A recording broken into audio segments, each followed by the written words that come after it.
শুরু করব। তোমরা যে যার মতো খাতা নিয়ে বসে পড়ো বা যে কোনো একটা ছোট পৃষ্ঠায় নিজেদের নাম্বার যোগ করার জন্য বা প্রশ্নগুলোর উত্তর দেওয়ার জন্য গ ঘ লেখার জন্য একটা জায়গা নিয়ে নাও এবং চলো আমরা শুরু করি আমাদের আজকের এমসিকিউ এর মক টেস্ট। অভিষেক কবিতা থেকে প্রথম এমসিকিউ যা আসবে, আমি প্রতিটা এমসিকিউ বলবো এবং বলবার পরে 5 সেকেন্ড মতন টাইম দেবো তোমাদের। এই 5 সেকেন্ডের মধ্যে তোমরা তোমাদের উত্তর করে নেবে।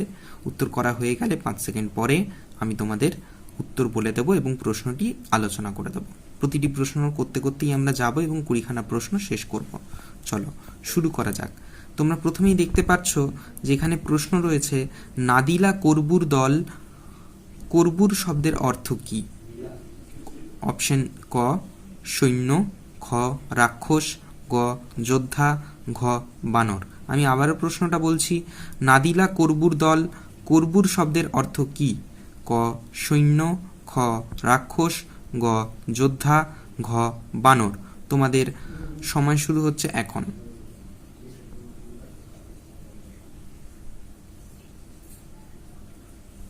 সময় সমাপ্ত। এর উত্তর হবে রাক্ষস। নাদিলা করবুর দল, এখানে করবুর বলতে রাক্ষসদের বোঝানো হয়েছে। দেখা যাক আমাদের দ্বিতীয় প্রশ্নতে আমরা চলে আসি। সাজিলা সুর বটবৃক্ষমূলে, শমীবৃক্ষমূলে, কদম্ব বৃক্ষমূলে, আম্রবৃক্ষমূলে। সাজিলা সুর ক বটবৃক্ষমূলে, খ শমীবৃক্ষমূলে, গ কদম্ব বৃক্ষমূলে এবং ঘ আম্র বৃক্ষমূলে। তোমাদের সময় শুরু হচ্ছে এখন।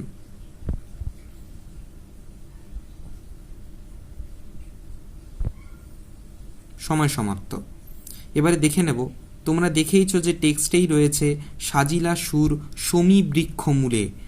তোমাদের বইয়ের পাতাতেই তোমরা খুঁজে পেয়ে যাবে, এটি কবিতার লাইন, সাজিলা সুর শমীবৃক্ষমূলে। যারা যারা করেছো তাদের সঠিক উত্তর হবে শমীবৃক্ষমূলে। আমরা পরের প্রশ্নের দিকে চলে যাব।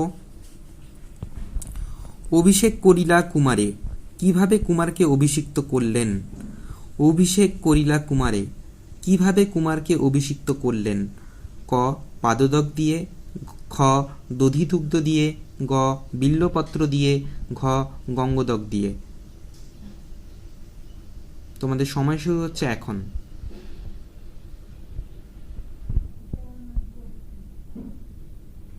সময় সমাপ্ত। এর উত্তর হবে গঙ্গদক দিয়ে। তোমাদের বইয়ের শেষেই লেখা আছে যে রাবণ কিভাবে সেনাপতির পদে ইন্দ্রজিৎকে অভিষেক করেছিলেন এবং অভিষেকের সময় কি দিয়ে অভিষেক করেছিলেন। অভিষেকের নিয়ম ছিল গঙ্গা জল দিয়ে অভিষেক করা। এখানে গঙ্গাযুক্ত উদক, গঙ্গোদক হয়েছে। গঙ্গা উদক মানে হচ্ছে জল, পাদোদক মানে হচ্ছে চরণামৃত যেটাকে আমরা বলি। এর সঠিক উত্তর হবে গঙ্গোদক। যারা যারা সঠিক উত্তর দিয়েছো তারা নিজেদের প্রশ্নের উত্তরে রাইট দিয়ে নিতে পারো। এরপরে চলে যাব আমরা পরের প্রশ্নে। কে বধিল কবে প্রিয়ানুজে? প্রিয়ানুজ হলেন, কে বধিল কবে প্রিয়ানুজে? সেই প্রিয়ানুজ হলেন অপশন ক বিভীষণ, খ বীরবাহু, গ কুম্ভকর্ণ, ঘ লক্ষণ। তোমাদের সময় শুরু হচ্ছে এখন।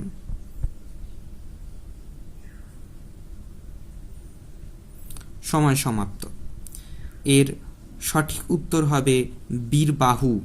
তোমরা প্রত্যেকেই জানো এই বাক্যটি উচ্চারণ করেছেন মেঘনাদ। যখন প্রভাষা রাক্ষসীর ছদ্মবেশে অর্থাৎ মেঘনাদের ধাত্রীমা প্রভাষা রাক্ষসীর ছদ্মবেশে লক্ষ্মী এসে এই উত্তর মানে খবর দিয়েছেন যে বধ হয়েছে প্রিয়ানুজ নিসারণে, সেই প্রিয়ানুজ অর্থাৎ মেঘনাদের প্রিয়ানুজ হচ্ছে বীরবাহু। প্রিয়ানুজ কথার অর্থ হলো প্রিয় অনুজ। অনুজ মানে আমার থেকে যারা ছোট তারা। প্রিয় অনুজ মানে হচ্ছে আমার পরে যারা, আমার প্রিয় ভাই যারা। মেঘনাদের প্রিয় ভাই ছিলেন বীরবাহু। আশা করি তোমরা বুঝতে পেরেছো। চলে যাব পরের প্রশ্নে। বৃহন্নলা রূপী কিরীটি, কিরীটি কে? বৃহন্নলা রূপী কিরীটি, কিরীটি কে? অপশন ক ইন্দ্রজিৎ, খ রাবণ, গ অর্জুন, ঘ বিভীষণ। অপশন ক ইন্দ্রজিৎ, খ রাবণ, গ অর্জুন, খ বিভীষণ। সময় শুরু হচ্ছে এখন। সময় সমাপ্ত। এখানে কিরিটি বলতে অর্জুনকে বোঝানো হয়েছে। তোমরা প্রত্যেকেই জানো, অনেকেই জানো যে অর্জুনের আরেক নাম হলো কিরিটি। এই কিরিটি এসছে কিরিট থেকে। কিরিট কথার অর্থ হলো মুকুট বা শিরস্ত্রাণ যেটাকে আমরা বলি। সেই মুকুট ধারণকারী হিসেবে অর্জুনের আরেক নাম হয়েছে কিরিটি। এখানে বৃহন্নলাও কিন্তু অর্জুনের আরেক নাম। অর্জুন যখন অজ্ঞাতবাসে ছিলেন তখন এই নাম ধারণ করেছিলেন, বৃহন্নলা। আচ্ছা, পরের প্রশ্নে আমরা চলে যাই।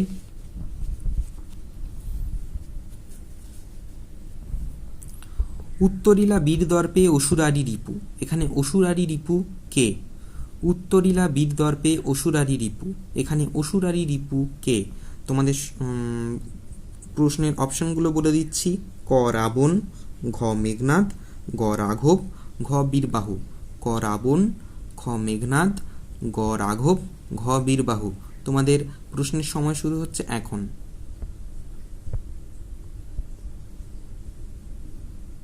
সময় সমাপ্ত। এর উত্তর হবে মেঘনাদ। উত্তরিলা বীরদর্পে অসুরারি রিপু। এখানে দেখো, অসুরারি মানে হচ্ছে অসুরদের অরি। অসুর অর্থাৎ রাক্ষস যারা রয়েছে সেই অসুরদের অরি কথার অর্থ হলো শত্রু। অসুরদের শত্রু এখানে হচ্ছে দেবরাজ ইন্দ্র। সেই অসুরদের শত্রুর শত্রু অসুরারি রিপু কথার অর্থও হচ্ছে শত্রু। সেই অসুরদের শত্রুর শত্রু, অসুরদের শত্রু হচ্ছেন ইন্দ্র এবং তার শত্রু হচ্ছেন মেঘনাদ। মেঘনাদের তাই অপর নাম হচ্ছে ইন্দ্রজিৎ। তাই এখানে মেঘনাদকে আরো অন্য নামে সম্বোধন করে বলা হয়েছে অসুরারি রিপু। আমরা চলে যাব পরের প্রশ্নে। ইন্দ্রজিতের কাছে ধাত্রীর ছদ্মবেশে কে এসেছিলেন? ইন্দ্রজিতের কাছে ধাত্রীর ছদ্মবেশে কে এসেছিলেন? অপশন ক লক্ষ্মী, খ দুর্গা, গ সরস্বতী, ঘ চণ্ডী। অপশন ক লক্ষ্মী, খ দুর্গা, গ সরস্বতী, ঘ চণ্ডী। তোমাদের সময় শুরু হচ্ছে এখন।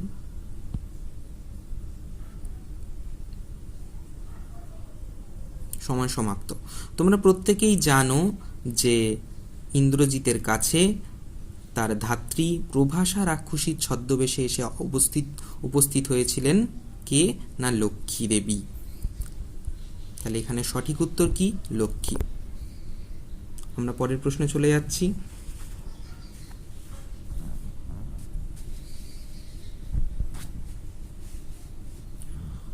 রাবণ ইন্দ্রজিৎকে রামচন্দ্রের সাথে যুদ্ধ করার সময় নির্দেশ করেছেন কখন?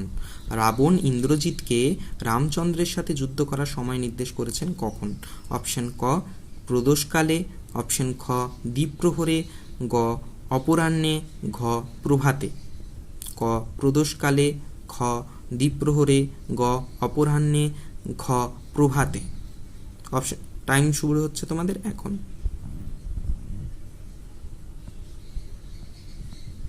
সময় সমাপ্ত। তোমরা কবিতাটি যদি খুঁটিয়ে পড়ে থাকো সেখানে একটি লাইন আছে, তা হলো প্রভাতে যুঝিও বৎস রাঘবের সাথে। সেই প্রভাতে যুঝিও অর্থাৎ প্রভাতে যুদ্ধ করো।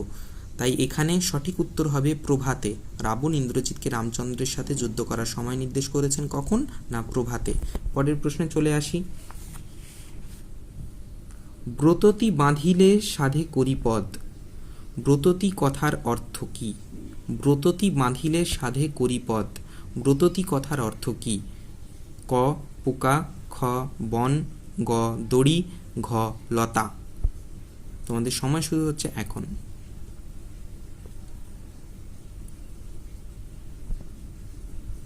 সময় সমাপ্ত। সঠিক উত্তর হবে ঘ লতা। ব্রততি অর্থাৎ গুল্মলতা। তা এখানে ব্রততি বাঁধিলে করিপদ। করিপদ বলতেও তোমাদের মানেটা আমি বলে দিয়ে যাচ্ছি। করি মানে হচ্ছে হস্তি বা হাতি। ব্রততি বনে যখন বড় হাতির পা লতা গুল্ম বেঁধে দেয়, সেই কথাটিকে এই লাইনের মধ্যে দিয়ে বোঝানো হচ্ছে। এখানে ব্রততি কথার অর্থ হচ্ছে লতা। চলো দেখে নিই আমরা পরের প্রশ্ন। হৈমবতী সুতো বলতে কাকে বোঝানো হয়েছে? হৈমবতী সুতো বলতে কাকে বোঝানো হয়েছে? অপশন ক লক্ষণ, খ কার্তিকেয়, গ মেঘনাদ, ঘ অর্জুন। তোমাদের সময় শুরু হচ্ছে এখন।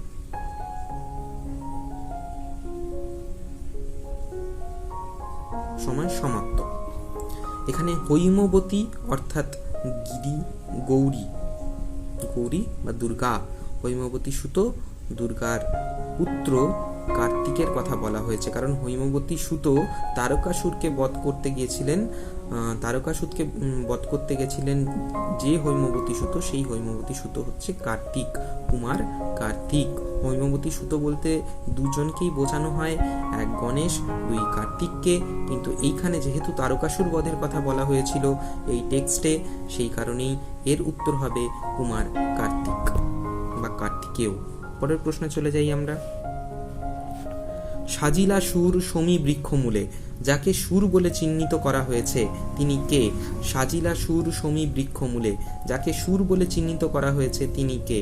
অপশন ক রাবণ, খ ইন্দ্রজিৎ, গ অর্জুন, ঘ রামচন্দ্র। সময় শুরু হচ্ছে এখন। সময় সমাপ্ত। এখানে সুর অর্থাৎ যোদ্ধা। সাজিলা সুর সমী বৃক্ষমূলে, তোমরা আগেই দেখেছো এই প্রশ্নটি আমি করিয়েছি। এখানে সুর বলতে ইন্দ্রজিতের কথাই বলা হয়েছে। এখানে সুর বলতে কার কথা বলা হয়েছে? না, ইন্দ্রজিতের কথা। আমরা চলে যাব পরের প্রশ্নে। তেজ কিঙ্করীরে আজি, কিঙ্করী শব্দের অর্থ কি?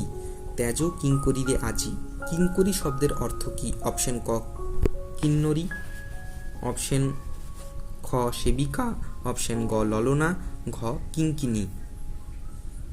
সময় শুরু হচ্ছে এখন। সময় সমাপ্ত। এখানে কিঙ্করী শব্দের অর্থ হলো সেবিকা বা দাসী, তাই অপশন খ এখানের উত্তর হবে। এখানে কিঙ্করী শব্দের অর্থ কি? না সেবিকা বা দাসী। এখানে চলে যাবো আমরা পরের প্রশ্নে। অম্বুরাশি সুতা কাকে বলা হয়েছে? অম্বুরাশি সুতা এই কবিতায় কাকে বলা হয়েছে? অম্বুরাশি সুতা বলে কাকে সম্বোধন করা হয়েছে? অপশন ক মন্দাকিনী, অপশন খ লক্ষ্মী, অপশন গ চিত্রাঙ্গদা, অপশন ঘ মন্দোদরী। অপশন ক মন্দাকিনী, অপশন খ লক্ষ্মী, অপশন গ চিত্রাঙ্গদা, অপশন ঘ মন্দোদরী। তোমাদের সময় শুরু হচ্ছে এখন। সমাপ্ত সময়। অম্বুরাশি সুতা, অম্বুরাশি, অম্বু মানে হচ্ছে জল তোমার, অম্বুরাশি অর্থাৎ সমুদ্রের কথা বলছি আমি এখানে। অম্বুরাশি সুতা অর্থাৎ সুতা হচ্ছে কন্যা, সমুদ্রের কন্যা হিসাবে খ্যাত হচ্ছেন লক্ষ্মী, কারণ একবার বিবাদের কারণে লক্ষ্মী সমুদ্রের তলায় গিয়ে বসবাস শুরু করেছিলেন। তারপরে আমরা যদিও দেখতে পাই যে সমুদ্র মন্থনকালে লক্ষ্মী সমুদ্রের নিচ থেকে, গর্ভ থেকে উঠে এসেছিলেন, তাই তাকে সমুদ্র কন্যা বলে সম্বোধন করা হয়ে থাকে। তাই এখানে অম্বুরাশি সুতা বলতে আমি কাকে বুঝতে পারছি? না লক্ষ্মী দেবীকে। পরের প্রশ্নে চলে যাই আমরা। অভিষেক কাব্যাংশটি মেঘনাদবধ কাব্যের যে স্বর্গের অন্তর্গত? অভিষেক কাব্যাংশটি মেঘনাদবধ কাব্যের যে স্বর্গের অন্তর্গত? অপশন ক দ্বিতীয় স্বর্গ, অপশন খ চতুর্থ স্বর্গ, অপশন গ পঞ্চম স্বর্গ, অপশন ঘ প্রথম স্বর্গ। সময় শুরু হচ্ছে এখন। সময় সমাপ্ত। এর উত্তর হবে প্রথম স্বর্গ। মেঘনাদবধ কাব্য যে কটি স্বর্গে বা যে কটি অধ্যায়ে রচিত হয়েছে, সেই কটি অধ্যায়ের প্রথম স্বর্গ বা প্রথম অধ্যায়ের নামই হচ্ছে অভিষেক। তাই এই অভিষেক কাব্যাংশটি মেঘনাদবধ কাব্যের কোন স্বর্গের অন্তর্গত জিজ্ঞেস করা হলে বলতে হবে যে প্রথম স্বর্গের অন্তর্গত। পরের প্রশ্নে চলে যাই আমরা। ইন্দ্রজিতে জিতি তুমি সতী, সতী বলতে কাকে বোঝানো হয়েছে? ইন্দ্রজিতে জিতি তুমি সতী, সতী বলতে কাকে বোঝানো হয়েছে? অপশন ক প্রমীলাকে, খ চিত্রাঙ্গদাকে, গ নিকষাকে, ঘ মন্দোদরীকে।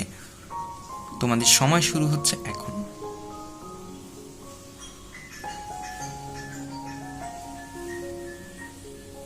সময় সমাপ্ত। এখানে সতী বলতে প্রমীলাকে বোঝানো হয়েছে। ইন্দ্রজিতে জিতি তুমি সতী, অর্থাৎ ইন্দ্রজিৎকে যিনি জয় করেছেন, অর্থাৎ ইন্দ্রজিতের স্ত্রী, সেই স্ত্রী প্রমীলার কথা এখানে বলা হয়েছে। চলে যাচ্ছি আমরা পরের প্রশ্নে। সিঞ্জিনী আকর্ষী রোষে, সিঞ্জিনী শব্দের অর্থ কি? সিঞ্জিনী আকর্ষী রোষে, সিঞ্জিনী শব্দের অর্থ কি? অপশন ক দুন্ধুবি, খ অসি, গ ধনুকের ছিলা, ঘ তুন। তোমাদের সময় শুরু হচ্ছে এখন।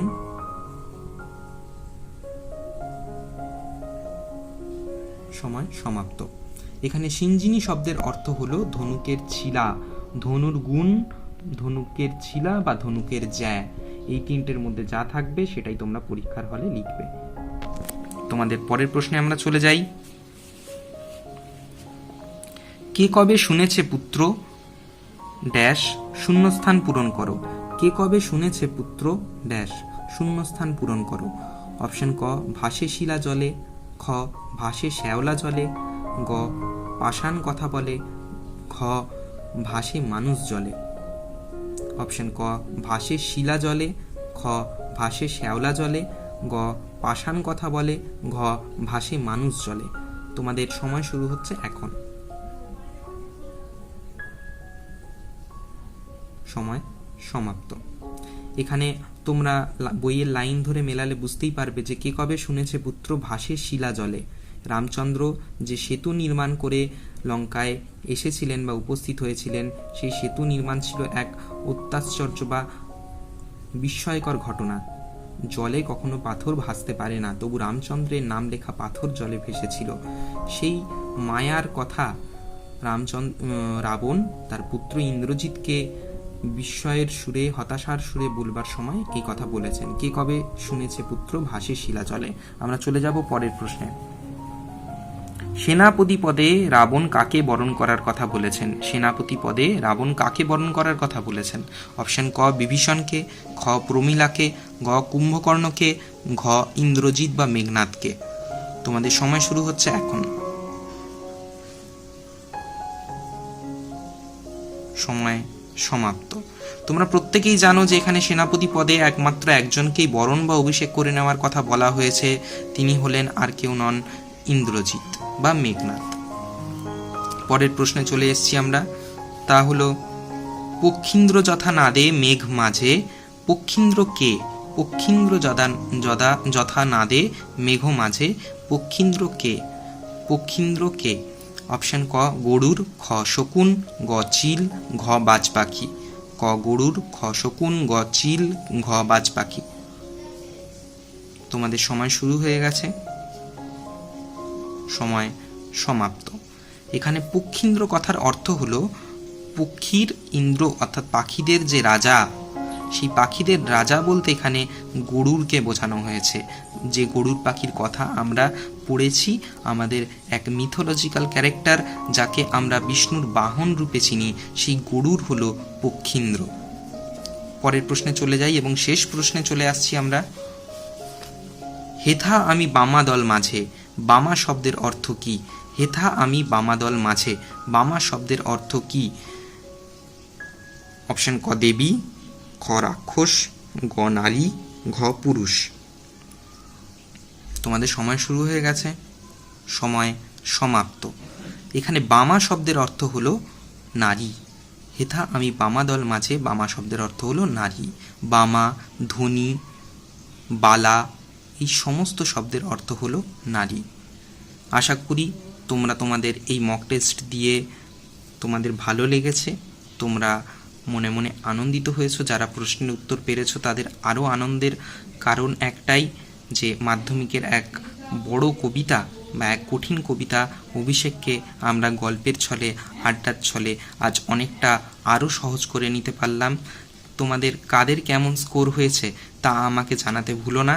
আমাদের এই ভিডিওর কমেন্ট বক্সে গিয়ে তোমরা জানিয়ে দাও তোমরা কে কেমন স্কোর করলে। আমরা আবারও পরবর্তী সময়ে প্রলয়োল্লাসের নানা ছোট প্রশ্ন নিয়ে ফিরে আসব। তোমরা ভালো থেকো, সুখে থেকো এবং সতর্ক থেকো। ধন্যবাদ।